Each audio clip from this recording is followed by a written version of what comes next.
오늘 드릴 영화는요. 암전입니다. 암전. 그러면 크리스부터 인상 비평.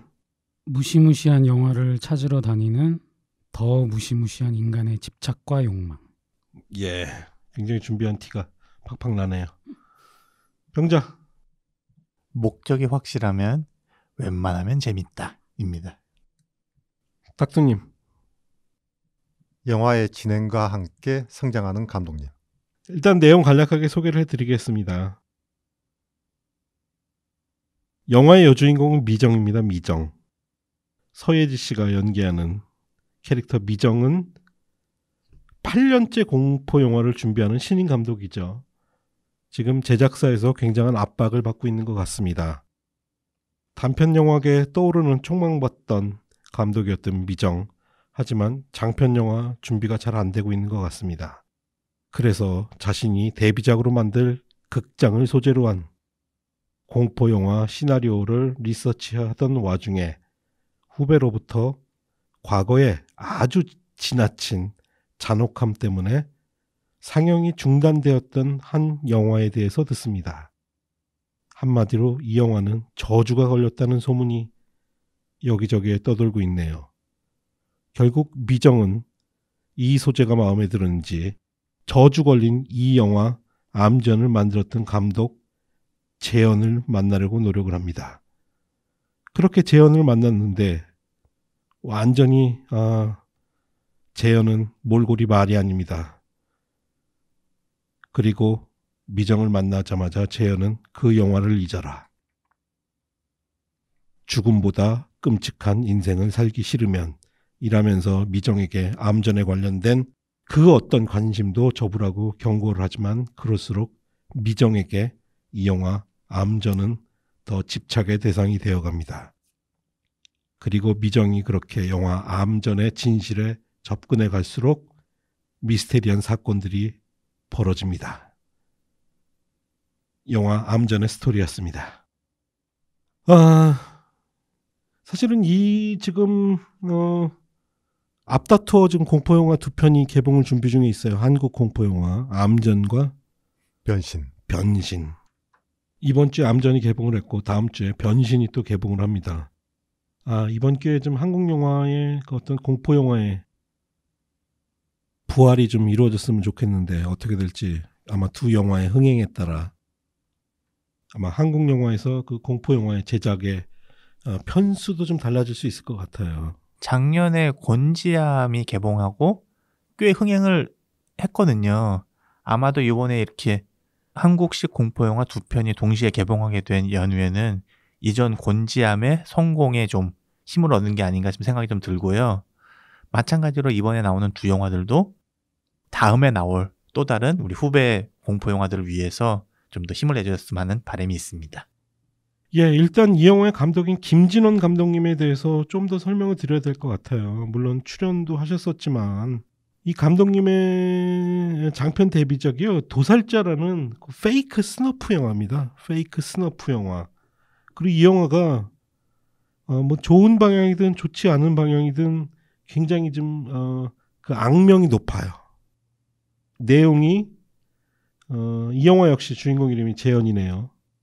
행복한 삶을 살고 있던 재현이라는 주인공이 개인 사업을 위해 빌렸던 사채 때문에 아내와 함께 이 사채업자들에게 납치당해서 정말 끔찍한 일을 당한다는 페이크 스너프 영화죠.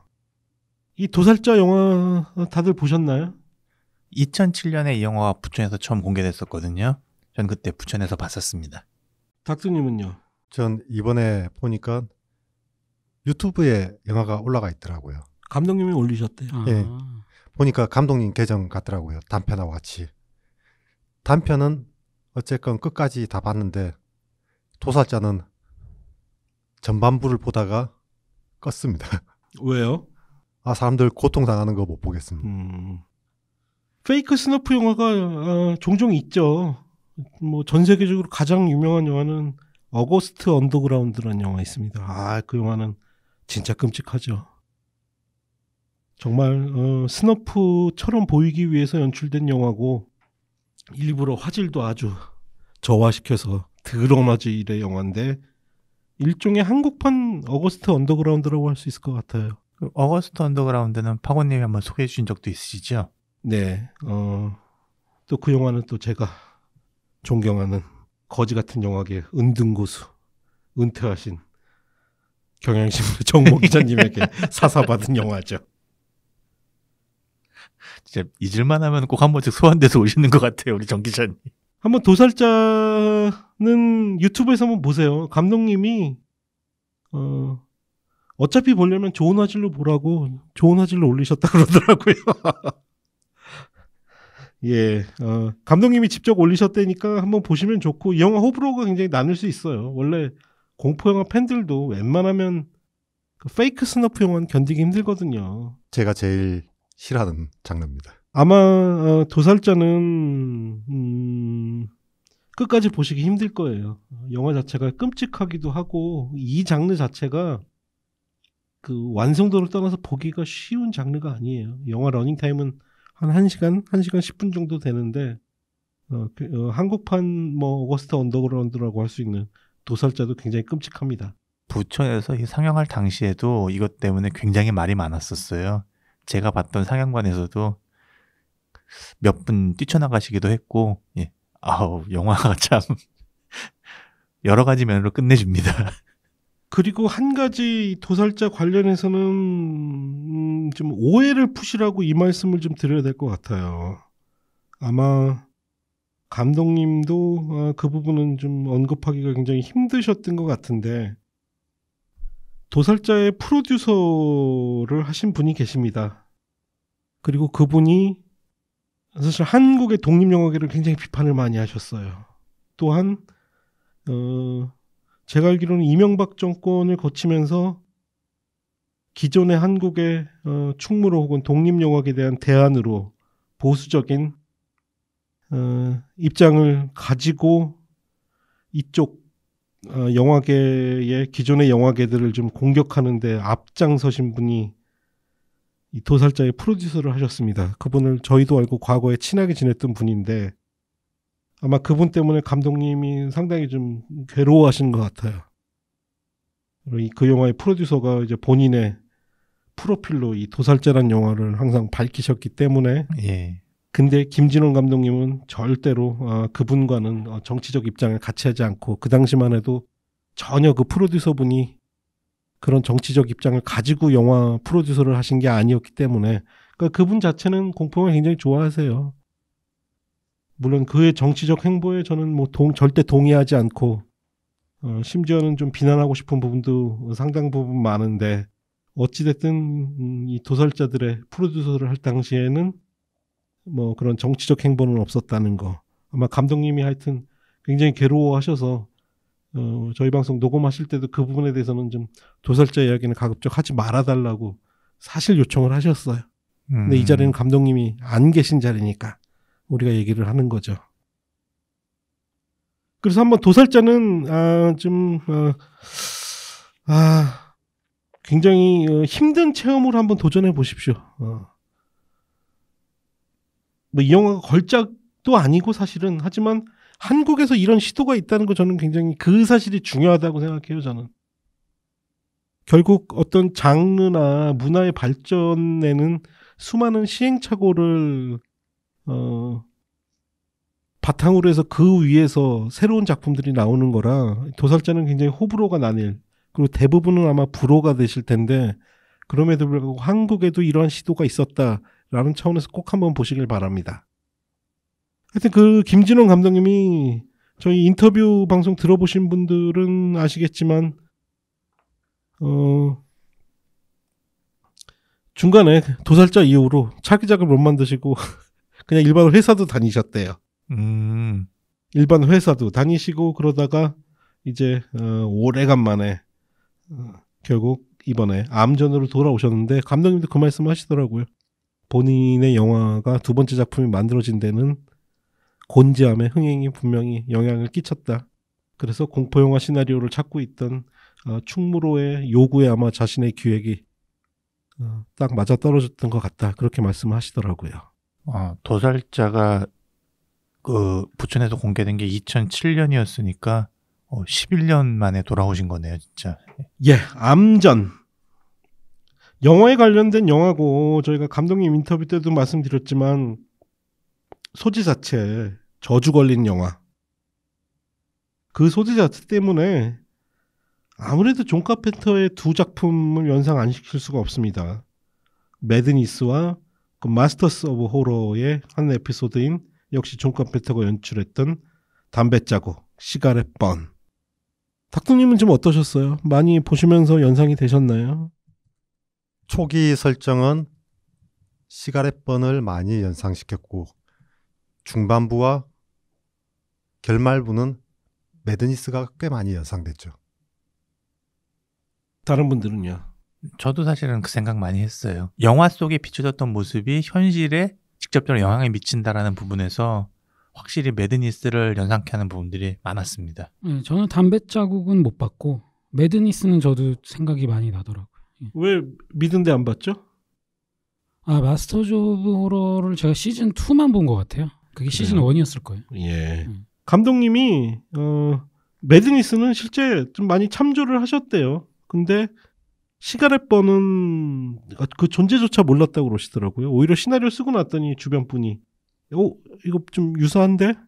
저는 오히려 저주 걸린 영화라는 측면 딱 그 한 가지만 그 시가렛 번하고 유사하지 전체적인 느낌은 좀 완전히 다른 영화라는 생각이 좀 들어요. 예. 일단 주인공이 영화 감독이라는 점이 독특합니다. 그리고 이름도 미정. 아마 이름도 뭐 제가 감독님한테도 질문을 드렸었는데 좀 의도한 바가 있는 것 같아요. 8년이나 지금 데뷔작을 찍기 위해 준비하고 있던 감독의 이름이 미정. 다음 작품 미정. 그렇죠. 아무것도 결정되지 않은 미정. 그런데 그녀가 만나는 과거의 괴담 속 영화를 연출했던 재현. 과거의 영화가 다시 한번 재현된다. 뭐 그런 뜻일 수 있겠죠. 예. 그 측면에서 어쨌든 영화에 관련된 영화고 분명히 저는 감독님이 아마 영화 만드는 시스템 혹은 데뷔작을 만들고 거의 뭐 한 11년, 12년 동안 차기작을 만들기 위해 쉬셨던 본인의 경험이 캐릭터에 녹아있지 않나 싶어요. 이 서예지 씨가 연기한 미정이라는 역할이 시나리오가 죽도록 안 나와서 계속 고민하는 캐릭터지 않습니까? 딱 보고 있는데 제 3년쯤 전에 아는 감독님하고 같이 시나리오를 한 편 쓰기로 했거든요. 지금 3문장인가 쓰고 아직도 못 쓰고 있습니다. 그 감독님이 잘못된 거지. 그 닥터님이랑 시나리오를 쓰면 그게 되냐고. 이 재현이라고 하는 감독 역시도 저는 김진원 감독님이 많이 연상이 됐는데 아까 파고님이 잠깐 말씀해 주신 것처럼 이 감독님의 첫 번째 작품 도살자라는 작품에 사연들이 있거든요. 그 사연들을 남에게 이게 말하기 좀 힘든 사연들이 있고 아마 그러한 내용들이 실제로 저는 이 재현이라는 감독 자신이 만든 영화에 귀신이 쓰여가지고 누구에게 보라고 얘기도 하지 못하는 좀 그런 심정과도 좀 연관되지 않을까 생각도 좀 들더라고요. 저희가 사실 이 영화는 시사회를 보고 왔는데요. 저는 초반이 막 불안하더라고요. 사실 서예지 씨도 좀 연기가 좀 비정상적으로 예쁘잖아. 키도 크고. 초반에는 좀 너무 안 맞더라고. 딱딱한 거 아닌가. 예. 딱딱해 보이는 연기를 좀 했었거든요. 초반에. 이게 물론 이게 무슨 어떤 성차별적 발언이라든가 그런 게 아니라 제 경험상 충분히 그런 여성 감독이 많이 안 계셔서 잘 안 붙어. 사실은 감독이라는 직업하고 이 서예지 씨가 잘 안 붙어. 제가 그래서 이 영화의 인상을 얘기할 때 영화와 함께 성장하는 감독님이라고 얘기를 했는데 영화 초반은 솔직히 학교 졸업 작품 같은 그런 느낌이 컸었고 이 영화 이래서 어쩐데 진짜 큰일인데 싶은 생각이 확 들었거든요. 특히 그 부천 영화제 씬 이런 거 좀 되게 어색하죠. 대화하는 장면도 요새는 거의 그렇게 찍질 않는데 진짜 평범한 클로즈업 2개가 연속해서 나오거든요. 보고 있으면 이거는 요새 대학생들도 이렇게 찍을 것 같지는 않은데 싶은 장면이 초반에 확 몰려있거든요. 그래서 저도 큰일 났다 이 영화. 지금 이번에 나오는 2편의 공포 영화 잘 나와야 한국의 장르 영화가 다시 부흥이 좀 될 텐데 싶었는데 초반에 보고 큰일 났다 싶었는데 영화가 시간이 지나면 지날수록 좀 힘이 붙더라고요. 그래서 후반부에 갔을 때는 거의 저는 좀 압도당하는 느낌을 받았어요. 영화 중반에 진성규 씨가 연기한 재현을 만나게 되죠. 사실 그 장면도 좀 그랬었는데 진성규 씨가 광인의 분장을 하고 있는데 영화에 잘 안 어울리더라고요. 그런데 그게 지나가고 광인이 되기 전 진성규 씨가 딱 등장하면서부터 영화에 힘이 딱 실리기 시작하는데 그때부터 영화가 자기 중심을 딱 잡고 밀고 가는 느낌이 확 나더라고요. 인상 비평할 때 얘기했던 목적이 확실하면은 웬만한 단점 다 용서된다라는 게 이런 부분인데요. 이 영화는 특히 후반부에는 이 영화를 보는 관객에게 정말 내가 생각하는 가장 무서운 모습을 체험하게 하겠다라는 목표가 뚜렷해요. 그 뚜렷한 목표를 향해서 영화가 후반부에 쫙 달려나가는데 앞부분에 닥터님이나 파고님이 지적하셨던 영화적인 뭔가 아마추어적인 만듦새 그런 것들이 싹 잊혀지고 이 감독이 뭐를 보여줄 것인가 두근두근하면서 계속해서 보게 되는 관객을 잡고 끌고 가는 힘이 존재한다? 저는 그렇게 느꼈어요. 아마 이제 장르 영화에 대한 어떤 깊은 애정이 없는 분들한테는 좀 되게 엉성하게 느껴질 수 있어요. 특히 이제 매드니스와 절대 비교를 저는 하면 안 된다고 보는 측면이 좀 있긴 한데 매드니스하고 비교하면 이 영화는 어쩔 수 없이 굉장히 좀 그 상업 영화로서 선택한 지점이 있어요. 뭐냐면 저주 걸린 영화인데 물리적 공포를 행사하는 귀신이 나온다는 지점. 근데 저는 그게 사실은 김진원 감독이 하고 싶었던 지점이 아니라고 생각해요. 어쩔 수 없이 상업 영화로서 선택해야 되는 제임스 완류의 공포를 주기 위한 것들을 저는 오히려 앞부분에 배치했다고 생각해요. 중반 지점에. 그리고 오히려 후반부에는 저는 감독님이 이런 점프 스퀘어가 아닌 악몽 같은 분위기를 연기하고 싶었다고 악몽 같은 분위기를 연출하고 싶었다고 생각해요. 그것은 공포를 주기 위한 것과는 좀 달라요.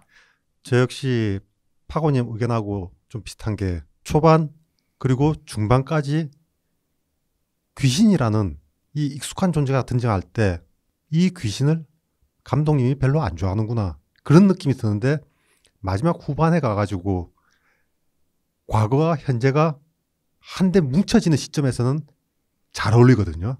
이쯤 가면 이제 감독님이 귀신조차도 받아들이기 시작하는구나. 감독님이 만들어낸 이 세계 정말 현실도 아니고 가상도 아니고 어떻게 설명할 수 없는 이 기괴한 공간 속에 이제 귀신조차도 녹아들기 시작했구나라는 느낌이 들더라고요. 저는 원래 점프 스퀘어 같은 공포 영화를 별로 안 좋아하잖아요. 그런 면에서 오히려 그러니까 뒤에 감독님이 정말로 사람들에게 본인이 생각하는 공포감을 주기 위해서 끝까지 달려갔다라고 생각하는 입장이긴 해요. 그래서 저는 그 감독님 인터뷰에서도 말씀드렸는데 이 영화하고 가장 잘 어울리는 단어는 악몽 같아요. 악몽. 정말 이 영화 후반부는 이렇게 무섭진 않은데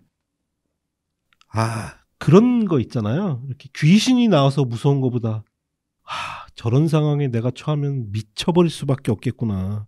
이게 꿈인지 현실인지 알 수 없고 실질적으로 저 앞에 귀신도 있고 근데 이 전체적인 분위기 이런 것들이 이거는 정말 내가 절대 꾸고 싶지 않은 종류의 악몽 같은 그런 느낌의 영화예요. 안 무섭다고 하면 안 됩니다. 제 줄에 저 혼자 빼고 여고생들이 다 앉아있더라고요. 나중에 나갈 때 하는 얘기가 저 귀신 정말 무섭다고. 아니 실제로 지난 7월에 10대들을 대상으로 모니터 시사회를 했었는데 5점 만점 기준으로 공포도 4.2, 만족도 4.0, 추천도 4.5 이랬기 때문에 10대한테는 확실하게 먹힌 게 맞는 것 같습니다. 근데 후반부는 점프 스퀘어는 그렇게 활용을 안 하잖아. 오히려 그 세트라든가 그 분위기로 사실 공포감을 조성하잖아요. 후반부에는 점프 스퀘어라고 할 만한 부분이 거의 없다고 봐야죠. 대신에 그 악몽 같은 분위기 속에서 귀신이라는 존재가 등장해서 무엇을 어떻게 하고 이 상황들이 어떻게 과거와 현재가 뒤섞이고 이 공간 속에서 이러지도 저러지도 못하는 주인공의 존재를 몰아붙이고 있거든요. 후반부 쪽에 그 영화의 힘은 저는 개인적으로 텍사스 전기톱 생각도 나고 그러더라고요. 계속해서 사람을 쪼고 몰아붙이는 힘이 저는 텍사스 전기톱 생각도 많이 났어요. 감독님이 게임 디자이너로 일하셨다고 그러시더라고요. 근데 그래서 호러 게임에서 영감을 많이 받으셨대요. 그래서 대표적으로 언급하신 게 사일런트 힐이랑 이블 위딘. 근데 이블 위딘은 제가 잘 모르겠고. 이블 위딘이라고 예. 있어요. 그래서 공간 자체가 주는 그 압박감을 굉장히 이제 살리고 싶으셨대요. 예, 그러니까 처음부터 점프 스퀘어를 그렇게 의도하신 건 아닌 것 같아요. 그 인터뷰를 들으니까 명확하게 컨셉이 드러나네요. 아마 감독님이 그 사일렌트 힐을 언급하신 건요, 영화는 아니고요, 그 게임 얘기 맞습니다. 게임 맞는 것 같고. 그래서 제가 생각한 게 원래 공포 게임이 공포 영화에 비해서 좀 더 공포스러울 수가 있는 게 그 게임은 이제 저희가 직접 이제 조종을 하잖아요. 그러니까 몰입감. 저희의 의지에 의해서 하는 거니까. 근데 전 그 장면이 되게 잘 나온 게 그 서예지 캐릭터분의 그 집이 정전이 됐을 때 이제 그 부분이 되게 공포 게임 같이 잘 표현이 잘 된 것 같더라고요. 그 사일렌트 힐 오리지널 게임을 하면요, 그러니까 영화가 그 왜 사라진 딸을 찾아가는 과정이잖아요. 근데 영화가 이렇게 바뀌어요. 악몽으로 바뀌는 순간이 있어요. 그러면 그렇죠. 원래는 그 안개 낀 건물 내에도 뿌옇게 안개 낀 장면에서 갑자기 띵 하면서 완전히 피로 물든 도시, 피로 물든 건물로 바뀌는데, 그걸로 바뀌는 순간 바로 이제 악몽이 시작되는 순간이죠. 그때부터는 정말 악귀들과 싸우는 그런 게임이 사일런트 힐인데, 그 세트로 딱 바뀌자마자 진짜 씨발, 또 이제 다시 밝아지고 안개 끼면은 살았네 이러다가 또 띵 하고 바뀌면 좆됐다, 이런 정말 무서운 게임인데 감독님이 솔직하시네. 그거 영향 받았다고. 게임 얘기하니까 갑자기 그 생각 드는데, 영화 중간에 보면은 핸드폰으로 사진을 촬영해가지고 귀신이 나타나기도 하고 사라지기도 하고 그런 모습이 있잖아요. 굉장히 유명한 그 호러 게임인 령 생각도 좀 나긴 하더라고요. 근데 이게 또 보기에 따라서는 이게 정말 그 영화 연출자로서의 아이덴티티가 많이 담긴 내용일 수도 있어요. 특히 후반부에 영화와 현실, 또 영화와 영화 속의 주인공이 또 만드는 영화와 영화 속의 현실, 이것이 굉장히 복잡하게 얽히고 설키면서 지금 병자가 얘기한 그런 악령이 등장했거나 아주 끔찍한 상황에서도 스마트폰을 놓지 않는 감독의 모습, 이런 것들은 어떻게 보면 충무로로 대변되는 한국 영화계 주변에 있던 감독이 이 충무로라는 영화 산업의 현장에 들어오면서 경험해야 했던 감독으로서의 굉장히 어떤 공포감까지는 아니어도 자신이 느꼈던 괴리, 혹은 상업영화 감독이 되어간다는 것에 대한 거부심 같은 게 좀 있을 수도 있었던 것 같아요. 지금 파고님이 말씀하신 게 그 대사에서 딱 나오는 것 같아요. 난 신인 감독이랑 일하는지 거장이랑 일하는지 헷갈려. 예. 단순하게 말하면 이런 거겠죠. 창작자의 고집과 악몽. 그래서 전체적으로 암전이란 영화는 덜컹거립니다. 분명히 덜컹거리고 일정 부분은 아직 정규 영화 교육을 받지 않은 감독으로서 한계가 대단히 명확하게 느껴지는데, 저는 후반 한 30분의 하이라이트가 그 모든 것을 다 그냥 무마시켜주는 것 같아요. 후반 30분 동안 확 밀고 가는 장면은 근래 한국 영화에서 굉장히 보기 드문 장면이죠. 나는 그 생각 많이 나더라고, 진짜. 깊은 밤 갑자기 후반 진짜 한 30분 몰아치잖아요. 끊임없이. 그 생각 들더라고요. 이 미정이라는 캐릭터가 중반에 이 암전이라는 영화를 한 번씩 보게 되죠. 제작 과정과 거기서 나왔던 도대체 얘들은 왜 이러고 있지? 왜 벽에다 머리를 박고 있지? 이런 것들이 실제 어떤 일인지 그게 현재로 불러와져서 다시 재현되면서 그 공간에 주인공도 같이 있고 또 비슷한 일을 겪게 되고 동시에 확 진행되면서 밀고 나가니까 거기서 굉장히 큰 힘이 생기더라고요. 사실은 바로 이 부분 때문에 이 영화에는 호불호가 굉장히 갈릴 수 있을 것 같아요. 지금 얘기되고 있는 뒷부분에 이 강하게 몰아치고 있는 이 부분에 감정이입이 되면은 한 번에 쭉 빠져들어가 가지고 정말 그 상황을 체험하는 것 같은 느낌을 받을 수가 있는데, 일단 감정이 뭔가 어긋나기 시작하면은 뒤에 후반 30분 동안은 쟤네들은 왜 저러고 있는 거야, 이해할 수 없는 소동극으로밖에 안 보일 수 있거든요.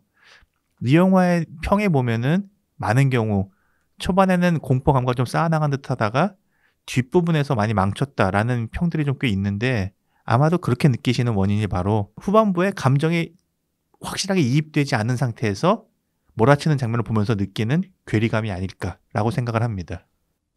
저는 뭐 이제 그렇게 받아들일 수도 있는데, 저는 이제 그게 바로 이런 공포 영화를 대하는 관객들의 태도의 문제인 것 같아요. 미드소마도 비슷한 맥락이라고 할 수 있을 텐데, 우리가 공포 영화 속에 이런 모호감, 명확하게 우리가 변증법적으로 이해되지 않는 지점들을 어떻게 받아들일 것인가. 물론 저희도 수많은 그런 논리적 전개성의 그 부정합에 대해서 비판을 많이 하긴 했지만, 어떻게 보면 그거야말로 공포 영화의 매력이거든요. 잘 설명해 주지 않음, 그리고 그것에 어떤 딱 맞아떨어지는 해석을 주지 않음, 이것이 공포 영화의 어떤 지점에서는 분명히 미덕인 것 같은데, 이제 그것을 스토리의 정합성으로만 보면 이 영화의 후반부는 도저히 말이 안 되는 거죠. 그래서 뭐 이 영화는 어떻게 됐다는 거예요, 결론이. 이렇게밖에 반문을 못하죠. 그 영화의 감정을 어떻게 따라잡느냐 하는 것인데, 아까 병자님이 텍사스 대학살 말씀하셨죠. 텍사스 대학살 후반 거의 한 30분 정도 그냥 전기톱 난동이거든요. 이거 감정 그대로 못 따라가면 굉장히 짜증나는 장면이지만, 그 감정이 한번 딱 꽂히면 영화사상 가장 무시무시한 장면이 되는 거거든요. 인과관계가 결국 감독님이 차기작이 오래 걸린 이유이기도 하더라고요. 공포영화의 지나친 설명을 요구하는 분위기가 있고, 시나리오상에서 확실한 인과관계를 계속 요구를 해서 계속 영화를 못 만들다가 요번에 미스테리에 대해 설명을 강요하지 않은 덕분에 영화가 완성이 됐다, 그 얘기를 하시더라고요. 그래서 저는 이 영화에는 프로듀서의 힘이 굉장히 좀 많이 들어간 영화가 아닌가 싶어요. 아무래도 김진원 감독님이 솔직히 얘기하면 도살자는 어떤 영화 시스템 하에서 만들어졌던 영화라고 보긴 굉장히 어려워요. 일종의 독립 영화기도 하고 대중들에게 거의 공개도 안 됐었고, 그러다가 이번 영화에서 좀 이러한 지금 우리 크리스님이 설명한 대로 이 장르의 이러한 단점들, 미스테리, 해결되지 않는 부분들을 그냥 밀고 나갈 수 있게 어쨌든 이 프로듀서가 뒷받침이 됐지 않았나 싶은 생각이 저는 좀 드네요. 그러니까 기존의 한국 공포 영화들의 굉장히 큰 단점이 뭐냐면요, 사건의 진실을 말로 설명한다는 거예요. 말로. 공식이 있죠. 대부분 여성 주인공이 등장합니다. 그리고 사건의 핵심으로 들어가는데 결국 해결되는 과정을 보면 굉장히 긴 대사로 이렇게 되고 이렇게 되고 이렇게 됐던 거야 라고 말로 설명하는 게 저는 한국 공포영화의 굉장히 고질적인 단점이라고 생각을 했거든요. 그건 결국은 감독님이 그걸 못 풀어내서 그런 거예요. 솔직히 말로 모든 것을 설명할 필요는 없거든요. 특히 공포영화가 하지 말아야 될 것이 그런 거거든요. 가장 중요한 것이 관객이 느끼게 만드는 거거든요. 우리가 미드소마와 비교했던 위커맨 마지막 장면을 보면 아, 사태가 이런 거구나 라고 확 느끼게 되거든요. 사실 그렇게 만드는 게 굉장히 어렵기는 하죠. 그러니까 이 영화도 사실은 이 정확히 악령의 존재를 그냥 간단하게 대사 속에서 나오긴 하는데, 뭐라고 아주 사실은 이러했는데 상황이 이러해서 우리가 그렇게 해가지고 그 악령이 이렇게 된 거야 막 이렇게 말로 설명을 안 해요. 그냥 몇 장면을 통해 그냥 저런 일이 있었구나 우리가 대충 짐작을 하는 거죠. 아이고 저런 큰일이 나서 죽었네. 그러게요. 그렇게. 근데 왜 그렇게 화가 났을까?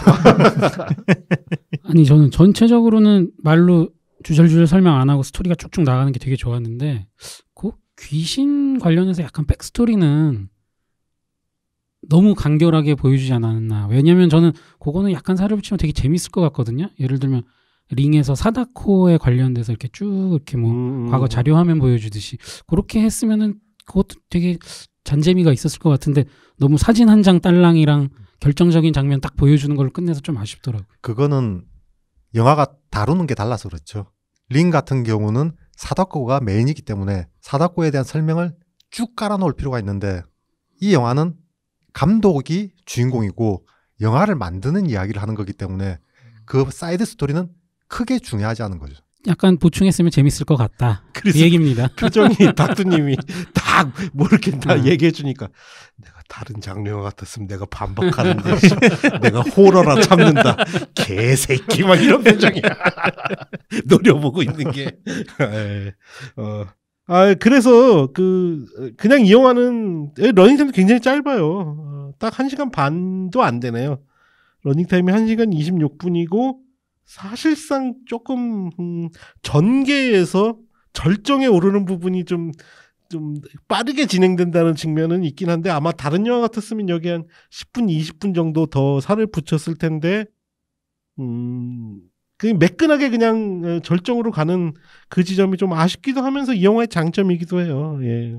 그래서 저는 남전 좋은 영화라고 저희가 꼭 보셔라라고 칭찬하기보다는 아유 반갑다. 그리고 우리가 쉬는 시간에 얘기했지만 우리가 정말 다들 뭐 30년 넘게 공포영화 팬으로서 우리가 뭐 많은 거 바라지 않잖아. 이 정도만 요 정도만 만들어줘도 우리는 너무 칭찬할 준비가 되어 있다. 공포 영화로서 미덕이 있는 영화다. 공포 영화는 보는 사람에게 공포를 주겠다고 하는 아주 분명한 목적이 있어야죠. 그리고 아마 이 영화를 통해서 또 이제 충무로에서 주연급 배우가 또 한 명 등장할 것 같은 예감이 드는데요. 서예지 배우. 매력적입니다. 물론 영화 연출 때문에 그런 것도 있지만 초반에는 영화 감독으로서 자신의 정체성 드러나는 부분은 잘 안 붙어요. 근데 이 광기 어린 연기, 본인이 점점 위험한 일을 벌이고 있다는 걸 알면서 멈추지 못하는 그 미정의 역할을 영화가 러닝타임이 흘러갈수록 저는 한국 공포 영화 속 여성 주인공 중에 아마 손에 꼽을 정도로 괜찮은 연기와 캐릭터 보여줬던 것 같아요. 특히 목소리가 마음에 들었거든요. 만약에 이 영화에서 굉장히 연약하고 가는 목소리가 나왔으면 좀 영화가 많이 다운됐을 것 같은데 거의 아나운서 같은 말투에다가 좀 허스키한 목소리지 않습니까? 영화 분위기가 확 살더라고요. 제가 서예지 배우 연기는 요번에 처음 봤거든요. 근데 굉장히 익숙했던 게 옛날에 예능 프로 세바퀴 진행자를 했었어요. 그래요? 예. 그래서 의외로 저는 망가지는 모습을 많이 봐서 굉장히 신선했는데 그때 제가 들은 얘기로는 중저음 목소리가 굉장히 콤플렉스라서 일부러 그거랑 잘 어울리는 스페인어를 배웠다고 그러더라고요. 아니 저는 몰랐어요. 저는 뭐 TV 거의 안 보니까 특히 뭐 세바퀴 이런 프로그램은 거의 안 봤으니까 그 영화 보고 나서 처음에 우리 기억나? 우리 시사회 때 막 경호원이 막 경호를 하고 막 사람들이 사진 찍으려고 했더니 경호원이 막고 이래가지고 저는 젠신인인데 뭐 이렇게 과다하게 경호를 해? 이건 팬들에 대한 모독이지? 막 이러고 그랬는데 크리스인가 병자가 면박을 주더라고요. 제가 세바퀴 MC까지 했었어요 형. 뭐 이러고 그러더라고요. 저도 이 영화에서 처음 봤습니다. 아니 근데 일단 캐릭터가 괜찮아. 제가 봤을 때는 캐릭터가 괜찮고 여기에 서예지 배우가 딱 맞았던 게 한국도 공포 영화들은 한동안 여고괴담 이후로 나왔던 공포 영화들의 또 대부분의 여자 주인공이었죠. 근데 그것은 일종의 클리셰 내지는 또 공포 영화가 원하고자 하는 그 여성의 그 어떤 놀라워하는 그 무서워하는 장면의 착취 이런 것에 머물렀는데 그야말로 전통적인 스크림 퀸으로 썼던 거죠. 뭐.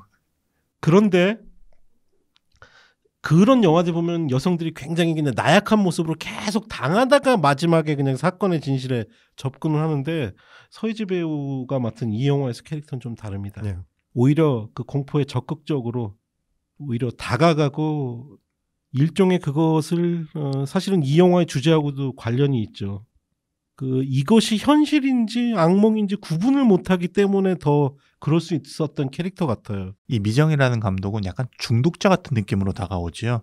영화를 만드는 것 또는 어떤 공포를 느끼는 것에 중독됐다는 느낌이 들 정도로 처음부터 끝까지 캐릭터 일관성도 꽤 높고 파고님 말씀하신 것처럼 무엇보다 연기가 딱 붙어요. 영화 내에서 집착이 광기를 부르고 그 광기를 통해서 공포를 창출하는 캐릭터가 바로 이 캐릭터인 거죠. 저는 그 서예지 배우가 캐릭터 분석을 좀 잘했던 것 같은 게 사실 이 영화에서 가장 중요한 건 제가 봤을 때는 그 공포를 느끼는 미정의 캐릭터가 아니었던 것 같아요. 사실은 그 공포를 특히 이 영화 속에 뭐 유령의 존재라든가 이런 것들이 불분명하기 때문에 정말 가장 중요한 영화 연출자로서 소재를 찾는 감독의 집착을 묘사를 해야 되거든요. 그러니까 저는 딱 거기에 맞게 연기한 것 같아요. 정말 이 영화에서는 캐릭터 자체의 욕망이 공포를 이겨내고 있죠. 그리고 서예지 배우가 평소에 공포 영화를 되게 좋아하고 좋아하는 공포 영화를 꼽은 건 오펀 천사의 비밀. 아 그래요? 예. 그리고 크리스님 연락 좀 해서 좀 출연 좀 성사시켜봐요. 어떻게 해요? 안 돼? 그 정도 못해? 인스타에 팟캐스트 올리면 좋아요 찍어주면 연락해야 되겠네. 큰 소리 좀 쳐. 제가 한번 진행하겠습니다 하고 메시지 보내. 안녕하세요. 저희는 이러고. 이게 뭐야? 그러거든. 그리고 보니까 캐릭터에게 되게 영향을 많이 받는데요. 집에서도 공포 영화만 많이 보는데 도리어 영화 촬영이 끝나면 그 캐릭터에서 헤어나오는 경우가 많았다고. 그래요? 이거 어떡하지? 우리 팟캐스트 멤버 해야겠는데. 그리고 요번 암전에서 특이한 거 귀신 목소리도 서예지 씨가 연기를 하더라고요. 예. 감독님의 의도가 있네. 예. 그러니까 사실은 그 몽호함이 아까 얘기한 대로 이게 주인공 미정이 느끼는 그냥 환상일 수도 있어요. 이 영화 역시도. 감독 자체가 괴물인 거죠. 그렇죠. 그래서 처음에 거절했다가 어떻게 해야 될지 몰라서 근데 감독님이 뭐라고 해서 설득이 됐냐면 비틀린 열망으로 본인이 공포영화의 주인공이 되는 미정인데 그것이 곧 숨니다. 그래서 둘이 목소리가 비슷하면 좋지 않겠냐 해서 그 얘기 듣고서는 바로 하겠다 결정을 했다 그러더라고요. 인터뷰 들으면 들을수록 이 영화는 좀 연출 의도가 명확한데요. 네. 그러니까 단순한 그냥 악령이 나오는 공포영화로 찍은 것 같지 않다는 생각이 드네요. 확실히 어떤 확신을 가지고 영화를 밀어붙인 것 같네요. 2007년에 도살자가 나온 거니까 거의 11년 만에 새로운 영화를 내신 거잖아요. 그 시간 동안 계속해서 머릿속으로 생각하고 무수히 많은 횟수를 다듬으신 이야기다 보니까 확실히 이야기에 좀 결이 살아있는 것 같네요. 또 많이 노력을 하신 게 실제 폐극장을 찾아가서 이제 촬영을 한 거잖아요. 그게 80년 만에 폐쇄된 전북에 있는 최초의 극장인 국도극장이라고. 극 중에서도 국도극장이죠. 그쵸. 예. 그걸 실제 배경으로 했는데 그게 아마 전북에 최초로 생긴 극장일 거예요. 예. 그 국도극장을 보는데 부산에도 국도극장이 있었거든요. 안에 내부 구조가 똑같습니다. 서울에도 있었어요? 네. 그거 보면서 세상에 이런 영화관을 도대체 어디서 찾은 거야? 그리고 서예지 배우 말로는 그 폐극장에 딱 갔을 때 그 미술 소품이 아니라 다 실제라서 막 곰팡이 냄새, 쇠파이프 냄새 이런 게 나서 조금이라도 잘못 움직이면 다칠 것 같아서 굉장히 무서웠다고 그 얘기를 하더라고요. 그리고 제가 알기로는 서예지 배우가 아마 이 영화는 거의 모든 씬에서 아마 분장을 안 했을 거예요. 그래서 뭐 죽은 깨나 이런 거 다 보이는데 아마 감독의 캐릭터라서 그게 맞다고 생각했을 수도 있고, 그러니까 이 영화 속에서 등장하는 것보다 실제 좀 어느 정도 이제 화장을 하고 우리가 영상을 보면 굉장히 정말 아름답죠. 이 영화하고는 이 영화에 출연했던 배우라고 우리가 추측하지 못할 정도로 아름답게 꾸밀 수 있는데 이 영화에서는 싹 뺐더라고요. 이쁘던데? 저희는 시사회에서 또 봤잖아요. 네, 진짜 인형 같더라고. 근데 왜 경호원들 자꾸 막아가지고 내가 욕을 하게 만들었어? 예. 그리고 또 대역을 거의 안 썼다 그러네요. 거의 실제로 다 몸 쓰는 걸 했고. 아니 그래서 왜 극장에서 이렇게 뭐 발 걸려서 넘어지는 장면 같은 거는 진짜 리얼하게 연기했더라고요. 그러다가 진짜 다리를 좀 다쳤는데 아이고. 그거를 이제 본인이 아이디어를 제시한 게 그러면은 그 귀신에게 칼로 공격을 당하잖아요. 목이나 팔 베지 말고 다리를 베자. 그래서 이제 그럼 자연스럽게 쩔뚝거릴 수 있지 않겠냐 이제 뭐 그런 아이디어도 냈다 그러네. 프로군. 그리고 또 한 명 진성규 배우. 아마 이것 역시 우리 감독님 인터뷰 들어보신 분들 아실 텐데 사실 영화 보고 나서 크리스랑 우리 병자군이랑 또 우리 김봉석 프로그래머랑 우리끼리 막 그런 얘기를 했어요. 왠지 이 영화는 왠지 좀 진성규 배우가 극한 직업하고 범죄도시로 스타가 되기 전에 찍었거나 전에 계약했던 영화가 아닐까 싶었는데 아니더라고요. 놀랍게도 극한 직업 찍고 나서 정말 본인 연기 변신하려고 찍으신 영화래요. 왜 우리가 그런 경우 많잖아요. 지금은 뜬 배우인데 조금 덜 떴을 때 찍은 영화거나 혹은 계약을 해놔서 출연하는 경우. 근데 아니더라고요. 그래서 진성규 배우가 이 영화에서 사실은 돋보일 수 있는 캐릭터 자체가 아니에요. 그럼에도 불구하고 이런 스타급 배우가 됐는데 여기 출연했다는 거 이거 칭찬하고 싶습니다. 한번 그 개들의 전쟁이라는 영화 보세요. 거기서 진짜 진성규 배우 졸라게 찌질하게 나오거든요. 그 개들의 전쟁이라는 영화 자체가 되게 웃겨요. 아마 그 영화도 그 영화도 이런 뭐 상업 영화의 시스템에 의해서 만들어진 영화는 아니었는데 얼마나 마케팅 하기가 힘들었냐면 개봉 전에 온라인으로 1회차 딱 그 시간대에만 볼 수 있게 한번 공개를 했었어요. 그때 곰플레이어였나 어디서 볼 수 있게. 근데 제가 한번 보고서는 그 영화 너무 재밌어가지고 요즘 가끔 페이스북에 페이스북 영상들에 그 영화 영상들 이렇게 나오는데 개들의 전쟁 한번 보세요. 그 진성규 배우 거기서 발견할 수 있습니다. 그리고 영화 자체가 아주 시골 마을에 건달들이 진짜 대단하진 않지만 자기보다 훨씬 힘센 과거에 이 마을을 지배하던 조폭들이 다시 돌아오니까 걔네들을 저항해가지고 맨날 찌질거리는 내용인데 개들의 전쟁 진짜 재밌습니다 영화. 하여튼 뭐 오래간만에 우리 4명이 다 만족할 만한 공포 영화가 나왔네요. 근데 좀 공포 영화에 대한 좀 애정, 만족도가 좀 애정이 좀 덜하신 분 혹은 좀 웰메이드한 공포 영화 좋아하시는 분들한테는 사실 좀 추천하기가 좀 꺼려지기도 해요. 근데 이 공포 영화 자체를 굉장히 사랑한다, 즐기시고 좀 기꺼이 열린 마음으로 보실 수 있다 하면 이 영화는 되게 좋은 영화입니다. 그럼 별점 평가 한번 하시죠. 저는 이 영화 별 3개입니다. 저도 별 3개입니다. 예, 저는 감독님이 호러 영화를 좋아하는 게 정말 느껴졌고 또 인터뷰에 따르면 호러 영화의 틀 안에서 앞으로 같은 거는 계속 안 하시겠다 그러시더라고요. 그러니까 앞으로 뭐 오컬트라든지 뭐 심리 스릴러라든지 뭐 이런 거를 하실 생각이 있을 것 같아서 되게 기대가 되고 별 3.25. 저도 그래요. 좀 3개 반까지 주긴 좀 그런데 3개보다는 조금 더 응원하는 마음에서 3개보다는 좀 높은 별을 좀 주고 싶어요.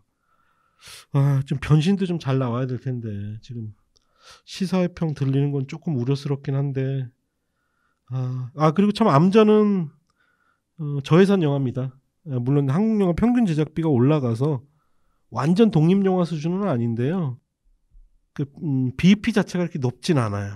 그래서 좀 한국의 데뷔작으로서 그 수단으로서 공포 영화를 만드는 감독님이 아닌 진짜 공포 영화 좋아해서 찍는 감독님 우리가 몇 명 정도는 우리 곁에 둬야 된다는 생각 때문에 저는 기꺼이 그 김진원 감독도 그 리스트에 넣고 싶습니다. 그래서 우리가 좀 밀어줘야 될 영화 같아요. 그리고 뭐 아시아 대부분의 나라에는 다 수출 계약을 벌써 다 맺었네요. 예.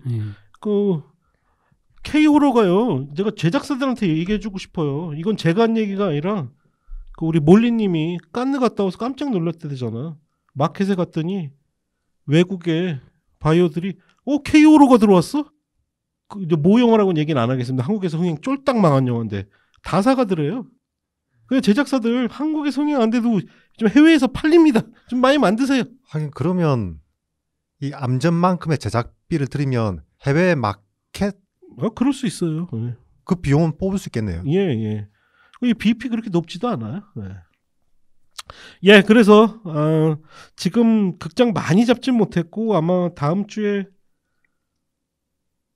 변신까지 개봉을 하면 아마 더 개봉가는 좀 줄어들 수 있을 텐데 우리 영화 친구 여러분들도 좀 암전에 많은 힘 실어주시길 부탁드립니다. 이것으로 네 분 토론 김진원 감독님의 암전편 마치겠습니다.